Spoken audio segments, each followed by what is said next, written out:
રામ રામ સીતારામ જય શ્રી કૃષ્ણ જય માતાજી જય ગોપાલજી ઠાકરજોની જય જલારામજી જિનેન્દ્રજી સ્વામિનારાયણ મહાદેવ હર હર હર મહાદેવ કેમ છો મોજમાં તો વાંધો નહીં મારા બાપલી બિલકુલ મોજમાં રહેવાનું વાગ્યા છે 8:10 વાર અને બસ હવે ગણતરીની મિનિટો કે કલાકો હું કયો એ જ બાકી છે શેના માટે ખબર ઓફિસે જવા માટે બીજું કઈ નહીં કલાકો ન કહી શકાય આ તો જસ્ટ મજાક છે સવારમાં થોડીક મજાક મને પૂજી ગઈ સવારમાં એટલે કરી બાકી ઘણા બધા લોકો એવું કહે છે કે ઓવર એક્ટિંગની દુકાન ને એવું બધું પણ કંઈ વાંધો નહીં આપણે એ મુદ્દા ઉપર નથી જવું તો કેમ છો તમે બધા મોજમાં તો વાંધો નહીં બરોબર ને મમ્મી જય શ્રી કૃષ્ણ હાઈ અમારી મમ્મીએ જો હે ને સવારમાં રોટલીના બટકા અહીંયા એટલા વઘારેલા છે ને અહીંયા એટલા વઘારેલા છે હવે ખબર નથી પડતી મને એ બે અલગ અલગ કેમ છે હવે એ તો પૂછશું તો જ ખબર પડશે લગભગ એકમાં હે ને ચટણી ને એવું બધું નાખેલું છે ને એકમાં એમને નથી ખાવાનું એટલે ચટણી ને એવું બધું નહીં નાખ્યું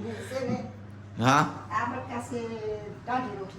ટાઢી એવું આ ગરમ રોટલી કરીને ગીરા તાત્કાલિક ઇન્સ્ટન્ટ ઓકે કઈ વાંધો નહીં તો હાલો હવે બીજી વાત મારે તમારા લોકોને એ પૂછવાની હતી કે તમારામાંથી કેટલા લોકો કચ્છથી ભુજ નહીં સોરી કચ્છથી બિલોંગ કરે છે કારણ કે કચ્છની કેસર કેરી હવે બસ આવવાની તૈયારીઓ દેખાય છે કારણ કે એ કેસર કેરી ત્યાંની છે લગભગ વરસાદના સિઝનમાં આવતી હોય છે તો તમારામાંથી કેટલા લોકો ત્યાંથી બિલોંગ કરે છે અને કેના કેના આંબાના બગીચાઓ છે એ નીચે જરા કમેન્ટ બોક્સમાં કમેન્ટ કરીને જણાવી દેજો અને કેરી આવવા માંડી છે કે નહીં એ પણ જણાવજો કારણ કે હજી અહીંયા અમારી માર્કેટમાં જોવા નથી મળતી બાકી ગરમા ગરમ ચા પીવો હોય તો આવી જાવ બરોબર ને મમ્મી અને બાકી જો આ આપણો ગ્લાસ છે ઠંડો ઠંડો કુલ આ બપોર સુધી ઓગળે જ ને આ છાશનો ભરીને મૂકી દીધો તો રાતે તે અત્યારે હવે કાઢ્યો છે એટલે બપોરે ખાવા બેસીએ ને ત્યારે આ માંડ ઓગળી રહ્યું એટલે ફૂલ ચીલ્ડ છાશ પીવા મળે છે ને હવે બસ આજનો શું વિચાર તો સાહેબ વ્યક્તિનો પરિચય છે ને એમના ચહેરાથી થાય છે પણ એમની સંપૂર્ણ ઓળખ તો એમની વાણીથી જ થાય છે આ બાબતે તમારા લોકોએ શું કેવું છે નીચે કમેન્ટ બોક્સમાં કમેન્ટ કરીને ચોક્કસથી જણાવજો ને વાલી ગુડ મોર્નિંગ જય શ્રી કૃષ્ણ ગુડ મોર્નિંગ જય શ્રી કૃષ્ણ કેમ છો બસ સારું છે નવાઈ ધોવાઈ ગયું ઓકે સારું હાલો આરામ કરો પાછા ચા નાસ્તો બાકી છે એવું છે ચા નાસ્તો કરી લો બીજું શું હોય એમાં બાકી મોજે મોજ ને રોજે રોજ હાલે છે દિવસો જાય છે ધીમે ધીમે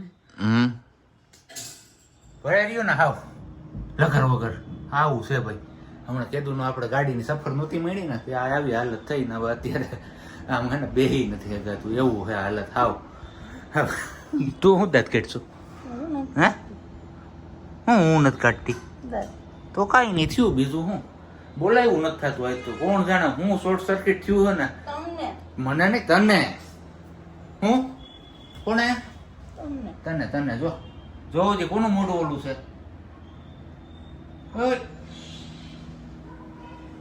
શું છે તો કાંઈ નહીં નો બોલો તો કાંઈ નહીં નો બોલવાને નવો ગુણ બોલે ને બોલવે તે બરોબર ને તો એમ જ હોય આપણે બોલ્યા રાખીએ એટલે આપણે બોલવે થઈ રાખે દાંત શું કાઢશો હે જોતો હાવ કાંઈ નહીં હાલો રહોડામાં કંઈક ભાજીનો વઘાર લાગ્યો કંઈક ભાજી છે નસીબમાં એવું દેખાય છે કારણ કે અહીંયા ઓલરેડી ધાણા ભાજી ને પાલકની ભાજી આવી ગઈ ના લે હાલે આ તો વટાણા બટેટા છે ભાઈ તો નસીબ ખુલી ગયા આપણા માટે વટાણા બટેટાનું શાક છે ને બાકી હારે હશે હવે રસ કારણ કે કેરીયું બહુ પાકી પડ્યું છે ને ખાવા વાળો માણા હું એકલો છું એવું છે બધું એટલે કેરીનો રસ સવાર બપોરના હાઈ 3 ટાણા નૈણા કોટા સવારના પોરમાં ખાવાનું હું હવે આવતા હવે તમારી એ બગ કરવા માંડ્યો છું પણ ખબર નથી હું બોલું છું ને હું નથી બોલતો એવું અમારે આને હું મૌન વ્રત ધારણ કર્યું સાહેબ બરોબર ને તથાસ્તુ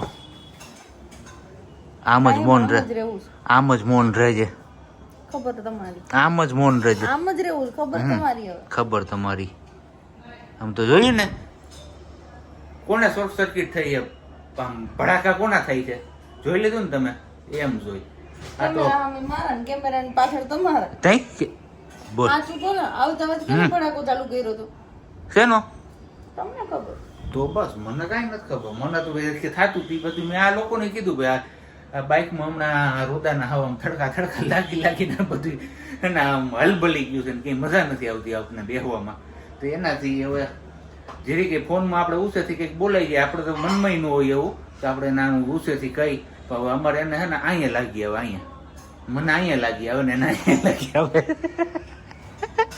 જો તો આમ દાંત કાઢી લેવાય, નકર પાછું પેટમાં ગેસ થાય. હું મન નો થાય. તો કાંઈ ને તન નો થઈ તો સારું ને, તન નો થઈ તો હે.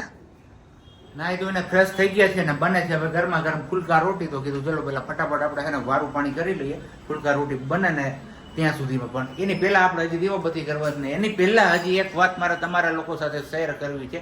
આજે એક આપણે સબસ્ક્રાઈબર ગીતાબેન માળિયા હાટીથી કોલ આવ્યો હતો. એમને કીધું હતું કે મારું નામ લેજો. એમને પેલો જે પગમાં દુખાવાનો પ્રોબ્લેમ છે ને એમનું સોલ્યુશન પૂછવા માટે કોલ કરેલો હતો. અને બીજી આજે વિડીયોમાં કમેન્ટ છે રીનાબેન કુકડિયા, એમને પણ એવું કીધું જો તમને આવતીકાલના બ્લોગમાં મારું નામ યાદ રહે તો મારું નામ તમે લેજો. તો રીનાબેન કુકડિયા તમારું નામ પણ લઈ લીધું છે. અને હવે બસ અહીંયા અમારે ઓય આ પંખો બંખો બંધ કરો, પાવર બરે છે. હમણાં 5 મિનિટ પહેલા એસી ચાલુ રાખી બેઠા હતા, એ ફ્રીમાં હાલતું હતું. એ તો સૂર્યપ્રકાશ વાળું છે, તને શું ખબર પડે? હા પંખાને પાવર પડશે એટલું હું ભરી દઈ બિલ. એમ જોયું ને એસી નું કેટલું તમે હોય? ભરી દેજો. હું એસી નું તમે ભરી દેજો, પંખાનું ભરી દેજો. તો શું કામ હું પંખો વાપરું એટલે હું ભરું. હશે તો બીજું હું હે આમ તો જોઈ શું છે બધું સારું. જો કઈ વાંધો નહીં તો આપણે હવે દીવાબત્તી કરી લઈએ. અને હમણાં દિવસે ને દિવસે લોગ આપણે બહુ નાના થતા જાય છે. તો થોડોક ટાઈમ છે હવે, બસ તમે બધા લોકો સપોર્ટ કરો ને વિડીયોને ઝડપથી શેર કરો. હા રોજ એકનું એક જ વાક્ય બોલતા આવડે છે, બીજું કઈ આવડતું નથી. તો એ જ વાત છે. મારે હવે બીજું કરવું હું, તું ઊભી થઈ શકતી નથી. નહીતર તો હમણાં હું તને ભવનાથ લઈ જાઉં, ગોલો ખવડાવું, રાવણા ખવડાવું, આઈસ્ક્રીમ ખવડાવું, ખવડાવવું નથી કાંઈ, એટલે બધી વાતો કરે. પાણીપુરી ખવડાવું, ઢોકળા ખવડાવું, ઢોસા ખવડાવું, પાઉંભાજી, પંજાબી, ચાઇનીઝ, સમોસા, પકોડા, ભડાકા લઈ તો જીભ તમારી મારી આલુ પરોઠા, મન થાય તમને બધું ખાવાનું. એટલે માણા તું માણાની કેટેગરીમાં આવું તો મન તો થાય ને યાર. કોક દીક તો હવે તો થાય બધી ને એમ કાનું છે કે મને બાજરાનો રોટલો ને ઓળો ખાવો. બાયનો રોટલો હતતો નથી, નતર તું ખાવ ઓરો નથી હતતો. ખબર ને સીધી પ્રોબ્લેમ થઈ ગઈ છે ક્રિએટ. કોક દી કેમ કે આજના ખીચડી ને કઢી ખાવા. ખીચડી કઢી તો માં જલારામ બાપા પાસે મારે જવું છે ખાવા. વીરપુર મસ્ત મળે પ્રસાદીમાં, બધા વખાણતા હોય, આપણે હજી ગયા નથી. હું દાંત કાઢે તું? તમારું મોઢું જોઈને લાગે કે તમે ક્યાંય ખાવા જાવ એમ છો. એટલે બોલો આને મારે શું કેવું, તમે કયો જઈએ યાર કઈ. કાંઈ નહીં. કાંઈ નહીં, સારું હાલો હું આપણે હે ને પેલા ફટાફટ દીવાબત્તી કરી લઈને પછી પાછી અમારી રામાયણ કંઈક ચાલુ કરીએ રખજખું. ત્યાં સુધી હે ને હું હુઈ જાઉં. બસ અમારા આ બેન છે ને હું દાંત આવે ને ખબર ન પડે, ખાતા ખાતા દાંત જ આવતા હોય. પણ કઈ વાંધો નહીં, દીવાબત્તી ને એ બધું થઈ ગયું છે. અને બસ વારું પાણી કરવા બેસી ગયા. વારું પાણીમાં છે મસ્ત મજાનું આ છે વટાણા બટાટાનું શાક, મરચાવાળો લોટનો સંભારો. અને આ ખબર નહીં અમારે સામે ઓલું નાસ્તાની દુકાન છે ને ત્યાંથી આ મસ્ત લઈ આવ્યો છું. એનો ટેસ્ટ બહુ મજા આવે એવો છે એટલે લઈ લીધું. તમે મોઢા મમથે અમથે પાણીના ઘોઘરા ભરે છે. તમે કોઈ આનું નામ જાણતા હોય તો કહેજો, ખાવામાં બહુ સારું છે. અને બાકી તો છે રસ, જોરદાર જમાવટ. કા મમ્મી? એના અમારે જો રસ રોટલી ને પુડલો આવું કઈક અમારે નવું નવું ખાઈ રાખે. હું કયો એ તો ભાવે જ ને, જેને ભાવે ને, મને ન ભાવે એટલે તો ખાવ. બાકી આ બે નું કોમ્બિનેશન હે ને જોરદાર થાય છે. આની યાર આમ જો રસમાં ડીપ કરવાનું